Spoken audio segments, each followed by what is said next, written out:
Hello, welcome to part 6 now of my Engage layout based on the Kent coast, Spearestone. We're running around today. We've got a brand new loco, which is the Bachmann Farish 4MT. It's a lovely little engine.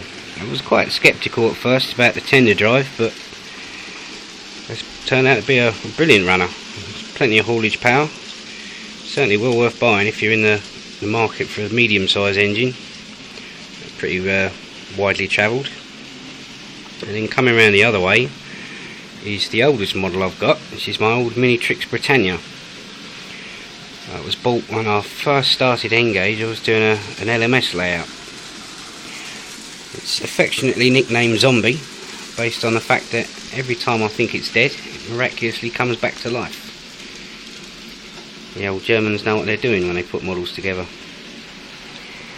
Yeah, changes from last time. I've finally got the last bit of concrete trunking down, which means I could put the last bit of ballast in. I've now got pretty much total coverage of the board. It's like the basic scenic work in now, which is a personal victory.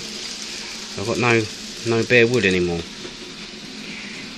Also, sure you'll notice the cliff here has changed quite dramatically from the last video. It was pretty much just plain green. There was a couple of big patches of chalk on there. It sort of looked a bit more like Arctic camouflage. I've stripped most of that back. Got rid of the step effect I was unhappy with. It was sort of like hereish. And yeah, I think that's looking much more realistic now. Up this end, where I said I was going to put that litching stuff in, the hide the join, that's now in. It's quite spongy, so I can sort of open and close it and it just compresses. Does a pretty good job of hiding the join.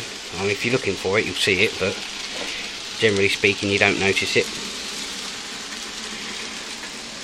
And I've got the old weathering powder on this section now of the seawall. So that is pretty much finished.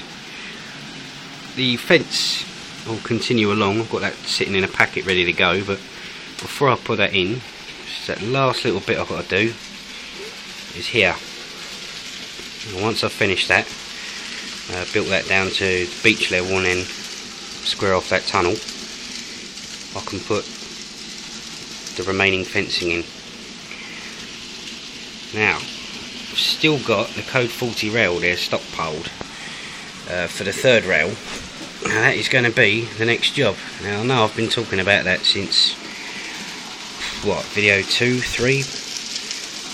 Yeah, it's next on the to-do list. Now I've finished the ballasting, I can break out the airbrush, just weather the track and then get that fitted.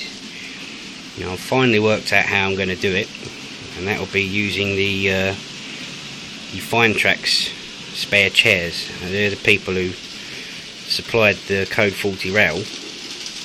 They sell those as individual components. Looking around on the web, there was a layout, and unfortunately I can't remember the name of it, but they'd used that method and it looked pretty swish. So I'll just get those, paint them white, and then start gluing them every fourth sleeper, feed the rail through, and it should be pretty strong. And then once that's done, I can get to building a platform. And then running off the platform will be a footbridge, come down to the beach, allowing the people to escape off the layout. This large patch of white here, which will represent chalk, will be 99% covered. It's going to be a bit more akin to that sort of thing once I get the greens on it, because I want to fade out the chalk. So we'll have quite a chalky Shakespeare cliff up this end, and then just fade it out to a more green sort of Abbott's Cliff this end. A lot more shallower, a lot greener. Then I have me a little tunnel vent there and an acoustic mirror on that platform up there. So yeah, that's pretty much where I'm at, where I'm going. So until next time, I'll leave you with a couple of shots of some trains running. Bye.